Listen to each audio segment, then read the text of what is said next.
So I'm going to attempt to at least get a little blurb or, some review of Terrence Malick's movies. So that's going to be like a very daunting task, to describe his movies in any sort of way.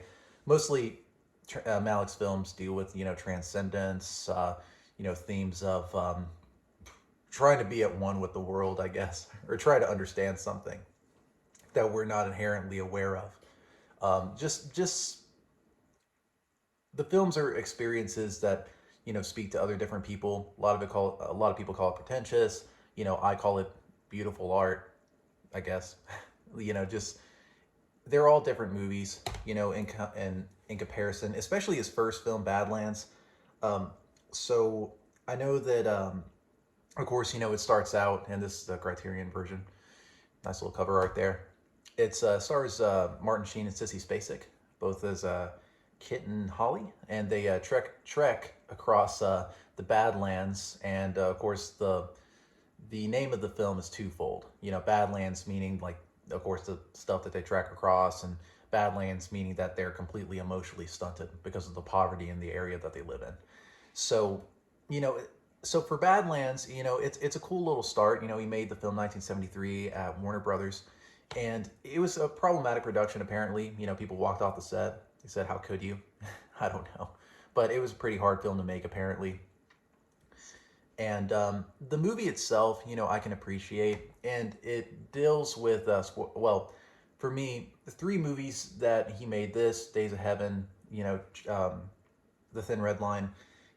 Specifically, it's it really these all these three films, they deal with specific. I'm sorry, the cinematography is just wonderful, and really all of Malick's films. But at this point, I mean, a common criticism with his work is that the narrative is just not really. It's like you have a detachment from the main characters, and in Badlands, I felt that especially so with them because there's just nothing to really like have empathy for. Maybe there's already like something before the film, but of course you take the film for what it is, and there's really not a whole lot. It's just mostly just dead and dead emotions, or just they never grew. So definitely, if you really want to see the beginning of Malick's career, of course, get Badlands. Besides that, if you love the images and sound, then for sure, definitely go ahead and check that out. So that's why people call his works pretentious and all that, just because they're not able to get into the images and sound. A lot of people care about character development, story narrative, and it brings up a great question as to why do we view film? Of course, we view it for the whole piece of the pie. We want all of it. But in terms of and I'll get into it right now, Days of Heaven, which is considered very very important in the history of like cinematography, film history, whatever. It deals with the same issues that Badlands does. Yes, it's a beautifully made movie. Nestor Alejandros, Haskell Wexler, they did the cinematography for it. Most famously won an Oscar for best cinematography. But in terms of the narrative, and I loved Linda Mantis' performance in this. Richard Gere, Brooke Adams did a great job as well. But the only character that you kind of have sympathy for, well, at least I did, was Sam Shepard. And Sam Shepard, just get God when all he wanted was a woman to love, So it's so the narrative was kind of like just something that you can add with the images and sound, which I love viewing Days of Heaven because it's just a beautiful movie to watch. But yeah, in terms of narrative, it's just not there for me. So, but this is the out of print version. I'm pretty sure you can get it on like Paramount Plus or watch it on Paramount itself. So during this time, and Days of Heaven can be looked into as Malick's first real Malick film. Badlands had that too. The audio, the voiceover, the of course, the images and sound. But yeah, Days of Heaven is where it's first, swirling cameras and beautiful cinematography, more so than Badlands was. So yeah, and like I said, Linda Man's performance is excellent, but her character didn't get a whole lot of development in the story either. We only got it through just stories that she told through voiceover. I do love the ending, however, where it's just I assume that most of you have seen this movie or know Terrence Malick, but I'm not a spoilers guy, but well, I am a spoilers guy. My bad. At the end of the movie, there's where she finishes telling the story, and it's revealed that she's told the story the entire time, of course, and it's all vapors at the end. She's like smoking a cigarette with her friend, and then they go off on the train tracks, not knowing where they're going next. So I thought that was cool. Yeah, but besides that, I only view it, just for how beautiful it looks instead of the story itself. A story of really no winners. And that's something that you can really say also about The Thin Red Line. A very similar movie to Days of Heaven. Terrence Malick took a 20-year break, which no one does if you're a director. There are rumors that, a producer at Paramount that he was really close with passed away right after Days of Heaven that said, I don't care what type of movie you make, you're going to make movies with me. And so when your main guy dies like that, you're just like, well, and this is all speculation. I'm not for sure if that's true or not. And he also made personal projects during this time. Wrote a little bit of what would become Tree of Life, and then also did a stage play of Sancho the Bailiff, one of my favorite movies. And so he comes back to 20th Century Fox, I believe. Yeah, Fox Studios, and makes The Thin Red Line at the time where, war movies were, Saving Private Ryan, I believe, was released right after this, or, I'm not for sure. It was very strange, but The Thin Red Line is still, a lot of people's favorite war movie, and that's totally awesome. That's great.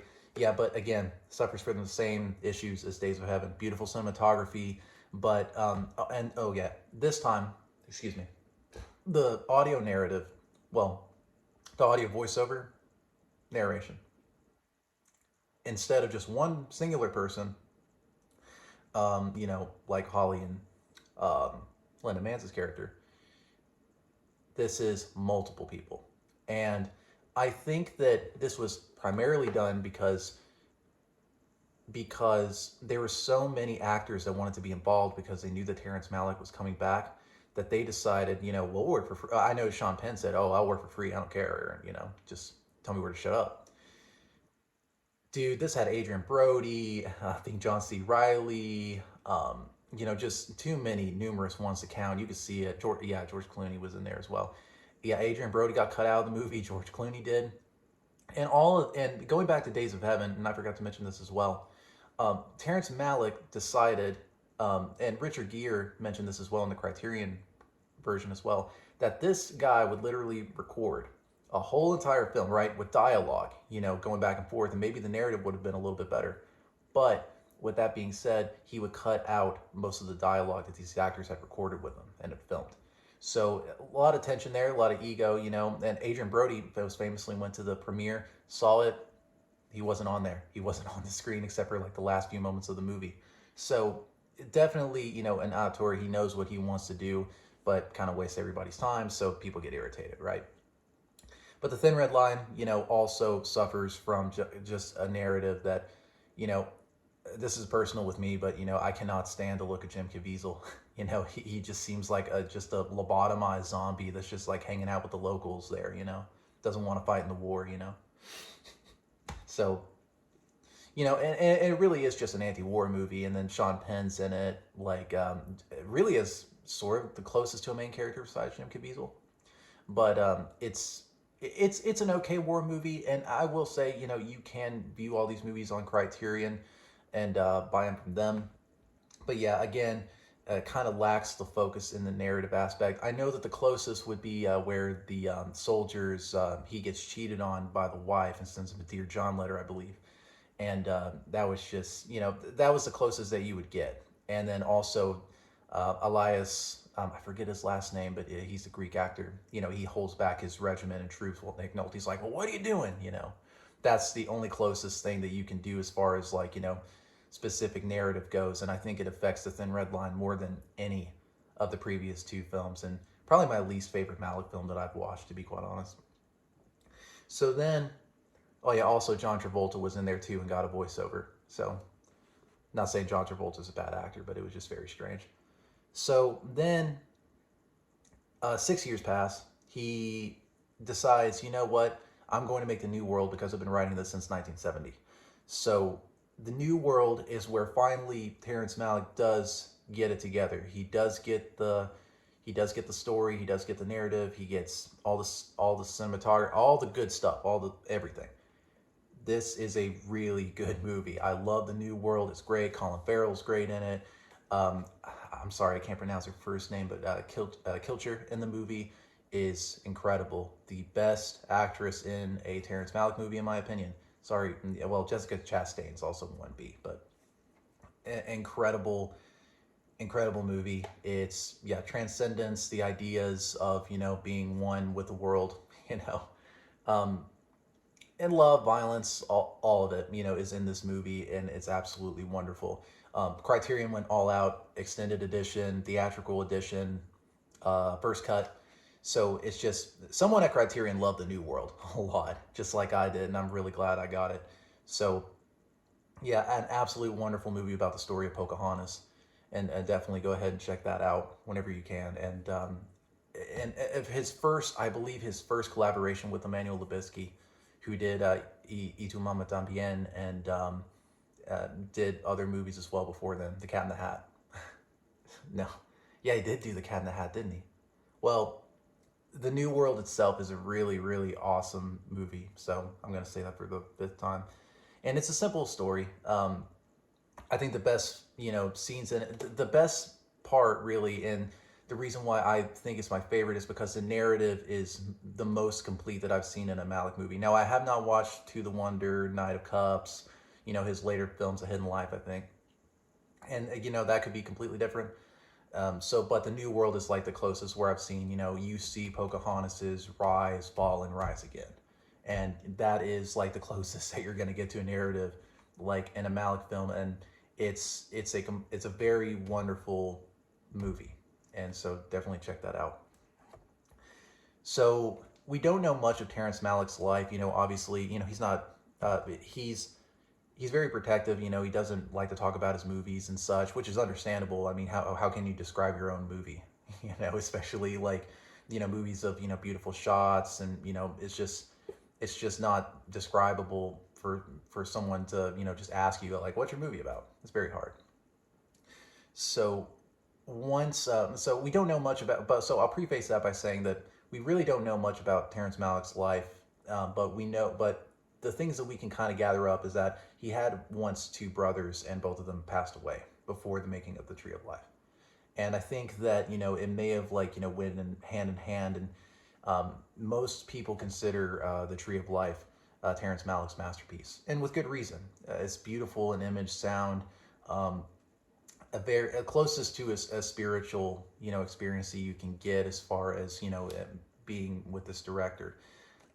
Jessica Chastain is incredible, in my opinion. Brad Pitt's best performance that he's ever given is through the father character in this, and from what we know about Malick, it's deeply his most autobiographical film. I think the closest that you can compare this film to would probably be Mirror, although the nationalistic, overtones is not in Tree of Life.